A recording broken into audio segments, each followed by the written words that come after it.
కరీంనగర్ వాసులకు సీఎం రేవంత్ రెడ్డి శుభవార్త చెప్పారు. శాతవాహన యూనివర్సిటీకి ప్రభుత్వ ఇంజనీరింగ్ కాలేజ్ అలాగే ప్రభుత్వ లా కాలేజ్ కూడా కేటాయించారు. మనం చూసుకున్నట్లయితే అప్పటి కాంగ్రెస్ గవర్నమెంట్‌లోనే కరీంనగర్‌కి అయితే శాతవాహన యూనివర్సిటీకి కేటాయించారు. కేవలం 11 కోర్సులతోనే యూనివర్సిటీని అయితే ప్రారంభించారు. ఆ తర్వాత బీఆర్ఎస్ అధికారంలోకి వచ్చినప్పటికి కూడా కొత్త కోర్సులు ప్రారంభించలేదు. ఈ నేపథ్యంలోనే కొత్తగా అపాయింట్ అయిన వీసీ ఉమేష్ కుమార్ అయితే కొన్ని ప్రతిపాదనలు చేశారు ప్రభుత్వానికి. మా మంత్రి పొన్నం ప్రభాకర్ ద్వారా ఇది సీఎం వద్దకైతే తీసుకెళ్లారు. ముఖ్యంగా యూనివర్సిటీకి సంబంధించి ఇక్కడ ఇంజనీరింగ్ కాలేజ్ అలాగే లా కాలేజ్ కావాలని చెప్పేసి అయితే మంత్రి పొన్నం ప్రభాకర్ అయితే విజ్ఞప్తి చేశారు.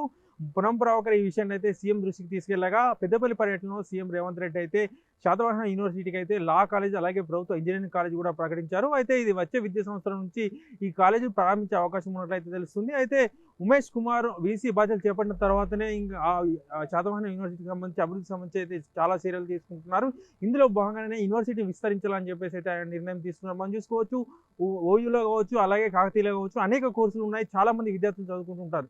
కానీ శాతవాహన యూనివర్సిటీ గత 10 ఏళ్లుగా కూడా ఎవరు పట్టించుకోలేదు. కేవలం కొన్ని కోర్సులతోనే యూనివర్సిటీ అయితే నడుస్తుంది. ఈ నేపథ్యంలోనే శాతవాహన యూనివర్సిటీకి పునర్జీవనం పోసే విధంగా అయితే వీసీ ఉమేష్ కుమార్ అయితే ప్రతిపాదనలు చేయగా దాన్ని ప్రభుత్వం అయితే అంగీకరించి ఇందుకోసం అయితే స్థానికంగా ఉన్న మంత్రి పొన్నం ప్రభాకర్ అయితే తీవ్ర కృషి చేశారు. ఈ విషయాన్ని ముఖ్యమంత్రి దృష్టికి తీసుకెళ్లి అయితే కరీంనగర్ వాసుల కళ నెరవేర్చారు. ఎందుకంటే కరీంనగర్ జిల్లా ఉమ్మడి కరీంనగర్ జిల్లా ఒకప్పుడు ఒక మంచి ప్రాంతంగా ఉండేది, సెంటర్గా ఉండేది. కానీ అక్కడ ఒక గవర్నమెంట్ ఇంజనీరింగ్ కాలేజ్ లేదంటే కూడా మనం స్థానికంగా మనం చర్చించుకోవాల్సిన అవసరం ఉంది. ఎందుకంటే అంత పెద్ద సిటీలో ఇంజనీరింగ్ కాలేజ్ ప్రభుత్వ ఇంజనీరింగ్ కాలేజ్ లేదనేది అక్కడ లోటుగా ఉండేది. ఈ నేపథ్యంలోనే బీసీ ప్రతిపాదనలకు ప్రభుత్వం ఓకే చెప్పడంతో అయితే కరీంనగర్ వాసుల కళ నెరవేరినట్టు మనం చెప్పుకోవచ్చు. అక్కడ ప్రభుత్వ ఇంజనీరింగ్ అలాగే ప్రభుత్వ లాగేజ్ త్వరలో అందుబాటులోకి వచ్చే అవకాశం అయితే ఉంది.